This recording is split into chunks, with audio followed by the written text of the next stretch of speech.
Breaking news, Donald Trump's legal team has just filed a response to the Department of Justice over the Mar-a-Lago search. We are going to tell you exactly what is in it in a moment.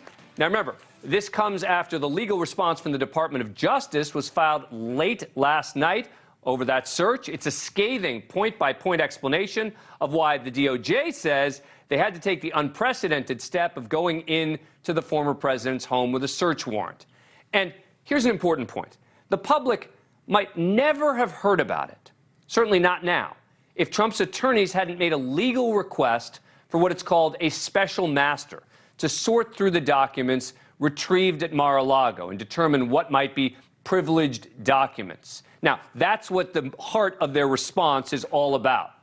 But it turns out the FBI had already gone through in the 2 weeks that passed before the Trump team even filed their motion. They've seen all the documents. The Trump team still argues that it's necessary. Now, this motion gave the prosecutors the opportunity to paint a detailed picture about the lengths to which the federal government went to get highly classified documents back from Mar-a-Lago over the last year and a half. The Trump team's legal request turned out, in my view, to be a huge unforced error, regardless of what the judge decides on this issue of the special master, because the DOJ filing makes it clear that they gave Trump and his attorneys numerous opportunities to cooperate, right up until the point that they, quote, developed evidence that government records were likely concealed and removed from the storage room and that efforts were likely taken to obstruct the government's investigation. Now, we deal in facts here, sober analysis, not anger and outrage and partisan pandering like most of the other cable news shows. And so while what is in that filing from the DOJ is definitely bad for the former president, it doesn't answer the fundamental question, which is, was the primary goal of the FBI to get the stuff back to secure it, or are they building a criminal case against him? We simply don't know. Donald Trump has said, I gave them everything, I gave them access. They could have had the documents anytime they wanted. They didn't need to break into Mar-a-Lago.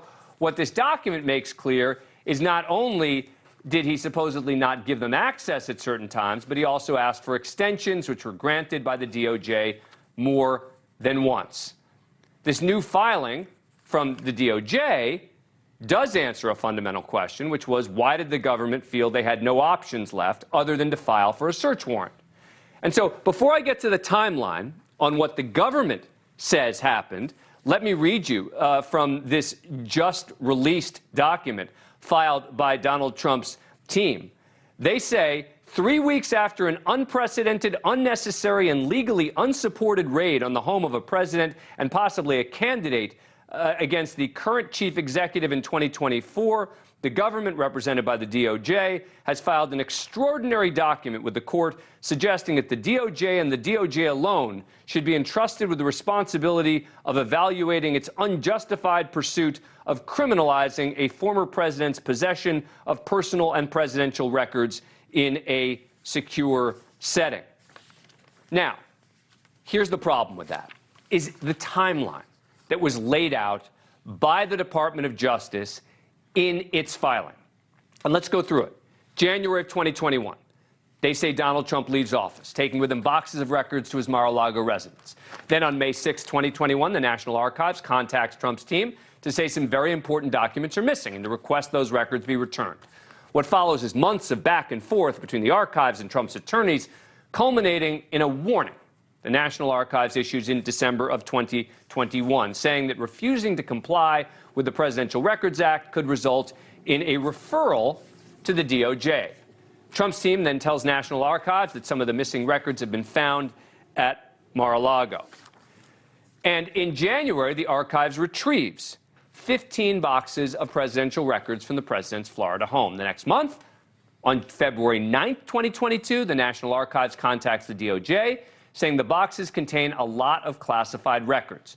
Of most significant concern was that highly classified records were, quote, unfolded, intermixed with other records, and otherwise improperly identified.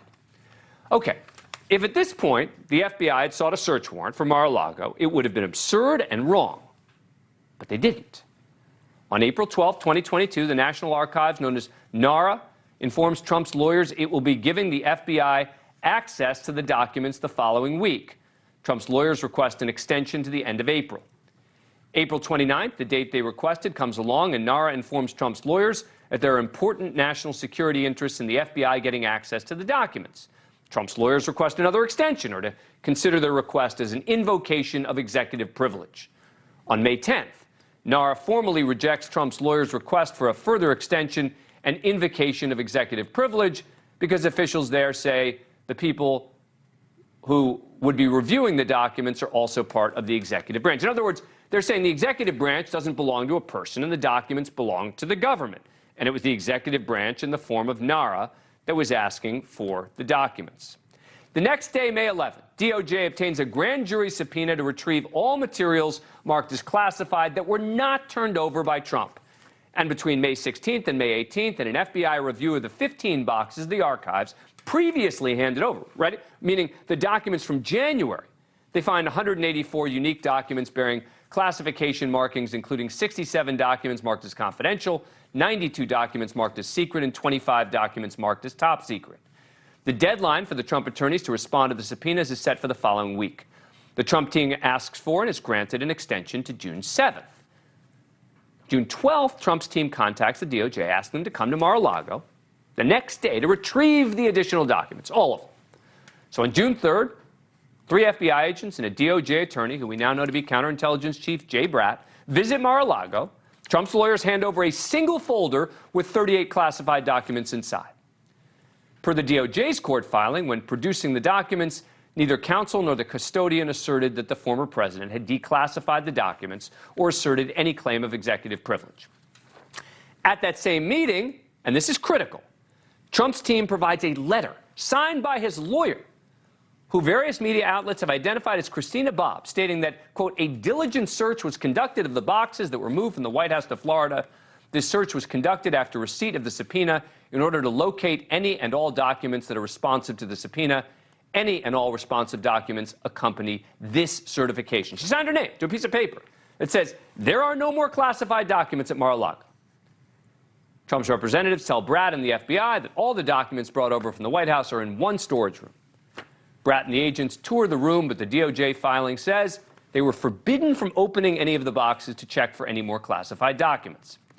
They leave, and the FBI investigation ramps up. According to the DOJ, they find evidence indicating that despite what Trump's attorneys said, there were still classified records at Mar-a-Lago. Quote, in particular, the government developed evidence that a search limited to the storage room would not have covered all the classified documents at the premises. It's only then, after over a year of negotiation, at least 2 extensions, a grand jury subpoena at the FBI went to Florida Magistrate Judge Bruce Reinhart on August the 5th. He says there's probable cause to sign an FBI warrant to search Mar-a-Lago. August 8th, the FBI agents execute the search, where, as we now know, they retrieved 11 more sets of classified documents, including 3 classified documents found in a desk in Trump's office, not in the storage space where DOJ attorneys were told all the White House records were kept. This search found more than double the number of classified documents that were handed over in June. Now you're talking about 322 documents. Now, here's what Trump's lawyers say tonight in the last few minutes in response to some of what we have just heard from in terms of the DOJ.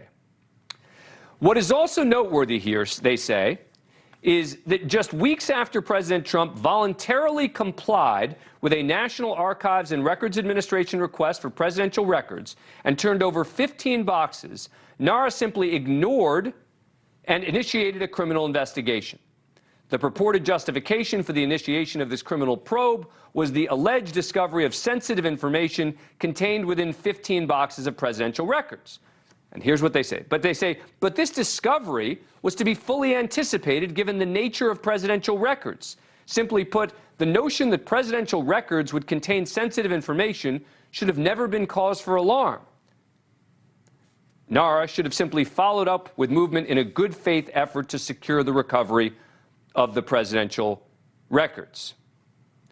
Now, that may not really be the case. The reality is that when you're talking about presidential records, they don't typically have the highest level of security. They're not top secret. But it brings us still to the question, Did the DOJ just want to get the records back, or are they planning to file criminal charges? Joining me now is former Assistant U.S. Attorney Alex Little, who served during the George W. Bush and Barack Obama administrations. Thanks a lot for joining us. Appreciate it. All right. So what do you make, first of all, of the response from President Trump, which is just out now? Because the document from the DOJ was a pretty devastating one.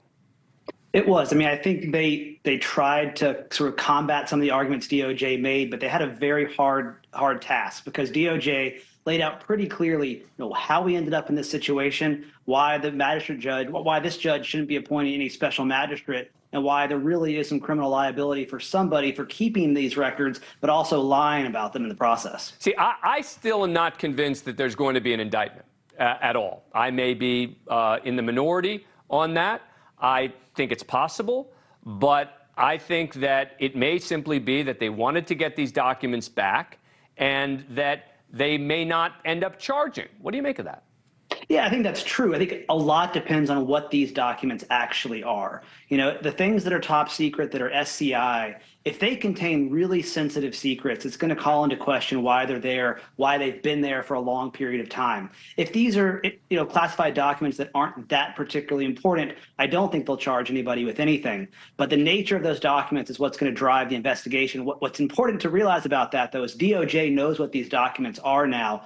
We don't. And the way they're acting certainly suggests they're at least keeping all options open for a possible criminal charge. Let me read again from the motion that was literally just filed by the Trump team in response to this DOJ motion. And again, they say it was conducted in the midst of a standard give and take between former presidents and NARA regarding presidential library contents, and with the movement literally allowing DOJ and FBI investigators to come to his home and provide security advice. Soon after, and for the first time in history, Attorney General took to the podium to announce a willingness to unseal a warrant and property receipt, while eventually and reluctantly turning over a heavily redacted document that is more black than white.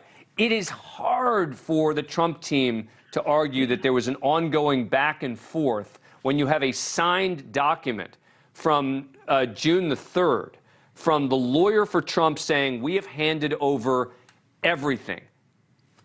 Yeah, the facts are not good for them here. I mean, they said, we've given you everything, and sure enough, there's a lot of information that's still there, including top secret SCI information. And the way they describe, what the Attorney General did in terms of releasing at least the affidavit or portions of the affidavit, that was because it was requested by former President Trump. So they've really spun themselves in a position that I think is very difficult to get out of. And the heart of this motion that's just been filed by the Trump team is all about this need for a special master, right? And they're making the argument that it's still very important to have it. It just seems to me that it was crazy for them to be fighting over this issue of a special master.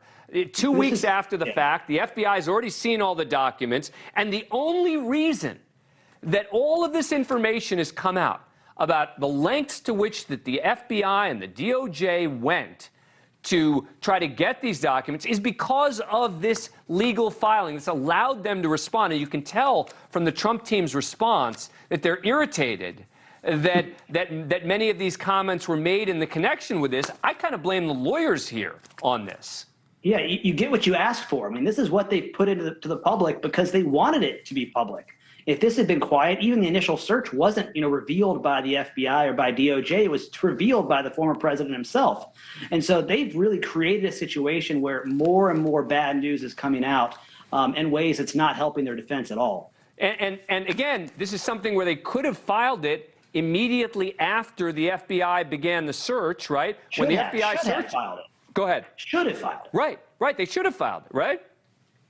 I mean, once the FBI's looked, the people you don't want to see it has seen it. You've really sort of lost that impetus to have the special master at all. And I think the judge is going to recognize that tomorrow. All right.